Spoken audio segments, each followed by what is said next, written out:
Good afternoon, everybody, from Doug Kingsmore Stadium on the beautiful campus of Clemson University. Welcome to college baseball here on ACC Network Extra, along with the Clemson legend Tim Beret. I'm Dan Scott. Clemson Tigers at 5-4, taking on a USC Upstate team that comes in 9-0 in midweek baseball action here today, Tim. And we get to find out a little bit, about how real this USC Upstate team is. And you got a Clemson team that's looking to get some things rolling here early in the season. Time for a look at the lineups. South Carolina Upstate's batting order you see on your screen there. It is an order that is top-heavy with upperclassmen. Only two underclassmen, Matheny, the number 7 hitter, and Hennessy, the number 9 hitter today. Young man from New Zealand. They must have quite a recruiting budget at USC Upstate. That or just lucky, one of the two. It's behind, no balls and 2 strikes, and Grice bringing it. And a flare out into short left center field. Moving over is Kier Meredith to make the one-handed grab. And that's an easy first out for Caden Grice. Matthews was 4 for 8 in the doubleheader against Radford on Sunday. Hit .311 for Upstate in 2019. And he's a really interesting story. Grounded off the third baseman, down the left field line.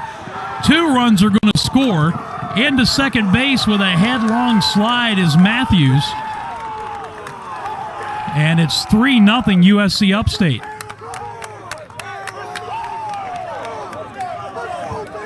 That ball kind of handcuffed right at third base. They have scored that, a 2-run double for Matthews. Right, diving off to his right toward the line. Couldn't get it cleanly, and it goes on into left field. And the Spartans lead it. Coming off of a rough weekend this past Friday and Saturday, has a chance to kind of put that out of his mind right here.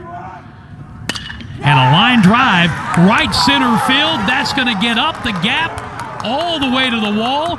It is going to clear the bases. A 3-run double for Jack Gallagher, and the Spartans lead it 6-0. Well, one thing I've noticed about these USC Upstate hitters, they know how to go with the pitch. That pitch was kind of out over the plate, closer to the outside of the plate, and he went with it brilliantly right up the alley. Knocks in 3 runs, and you can see why he leads the team in RBIs. Those are RBIs number 12, 13, and 14 for Gallagher. Well, you want to put last 2 games, 0 for 14 with runners in scoring position. You can see via the graphic there, and a fly ball pop-up on the infield. Matthews went back out on the grass, now comes in, and the shortstop puts it away, and they are 2 down.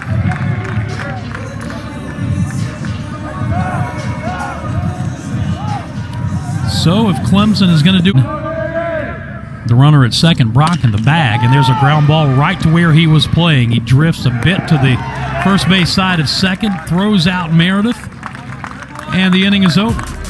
Tigers get a run, strand 2, and after 2 complete at Doug Kingsmore Stadium, USC Upstate on top 6-1. Tim and I are back in a moment.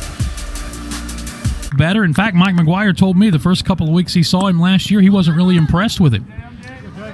But he's made changes. He's done what they've asked him to do, and he has become an incredible player for this team. And Timmy's a guy who hadn't played baseball very long at all. From New Zealand, they played fast-pitch softball, so he didn't play baseball for the first time until he was around 15 or 16 years old. Wow. And he's been outstanding so far this year at 366 coming into the game. Now at 372 after a double and a fly out. Couple RBIs. Ball and 2 strikes to him here. And a chopper to third, charging his right. His throw from the grass in time. And there's 1 out. One more thing about Jason Matthews. Coach McGuire told me that because he hasn't played baseball that long. He maybe doesn't have some of the instincts that are born and bred from somebody who played at an early age, so he asks a lot of questions. But the flip side of that is he says he doesn't overthink things. He doesn't make a situation bigger than it is. So there's kind of an advantage to it to a certain degree. Distinction of being one of, I think, 21 or 22 catchers in baseball history, Major League Baseball history, to catch a perfect game. Tigers go down in order in the 5th inning. Spartans rolling along. 6-1 USC. Don't go into such a dramatic shift for Matthews. The second baseman, Henderson, is shading him up the middle a bit.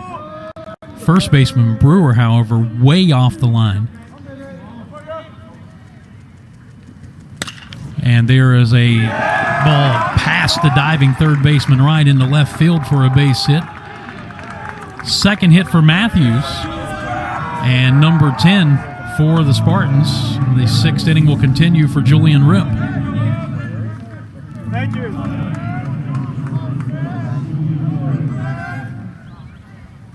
Pitched out 2 here in the 6th. Ground ball left side, rounding it off. The shortstop Matthews is running throw. Nice dig at first by Gallagher. That's a fine play on both ends for the Spartans. 6 innings in the books here at Doug Kingsmore, and right now USC Upstate firmly in control. Chopper up the middle. Step on the bag for one, on to first, double play, and just like that, the rally goes by the boards. Jason Matthews handled it himself around the bag. 6-3 on the twin killing.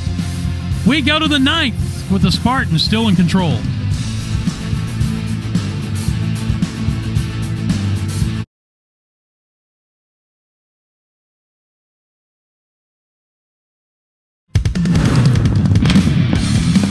USC Upstate has scored 7 runs in this game. You are going to see all 7 of them. Big hits, a 2-run double by Jason Matthews, a 3-run double by Jack Gallagher. Both of those came in a 5-run second inning. They have led from the outset and have not been put under any serious distress. Basketball we have going is that Florida State's men's basketball team has won 11 consecutive overtime games. There's ball 4. And there are runners on the corners with one out, or with nobody out. Well, what that does, it becomes a mindset. Right. Whether it's baseball or ball 1 strike. Again, the Tigers' middle infield playing back. There's a shot back into center. Getting back, looking up. That is gone. Kier Meredith ran out of room. Grand slam home run right out the front door for Jack Gallagher. A 7 RBI day for the junior first baseman. It is 12-2 Upstate. Well, we said coming into the game, he led the team in RBIs with 11. I don't think he thought he was going to get 7 more today. He's now got 18 RBIs in 10 games. And he hammered that. That was a laser shot out of here. Now, they've been terrific in all phases of the game, but Upstate had not hit a home run today, and that's the first, just the 3rd this year for the team, and the 1st for Gallagher. Close the...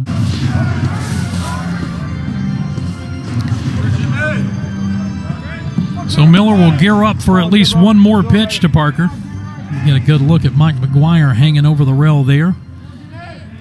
About to celebrate 10th win to start this season without a defeat. Again, the 1-2. Strike 3 swinging.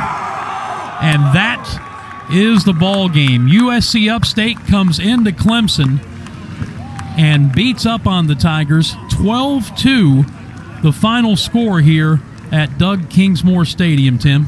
All the credit in the world goes to USC Upstate. They were outstanding in every phase, and in particular, Jack Gallagher, what a game he had with a grand slam and 7 RBIs in the contest in a 3-for-5 night. Spartans win it 12-2.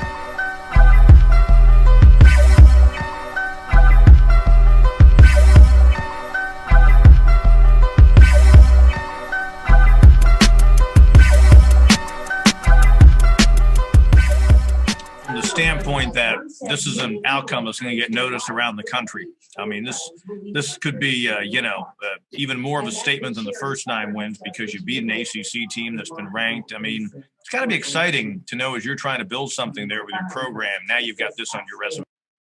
Well, yeah. I mean, I obviously it's a Clemson, South Carolina, in our state. That resonates a little bit when you go on the road and play those people and compete with them. So, I think it's one of those wins that the guys in our dugout felt like we could come here and we could compete and we could win.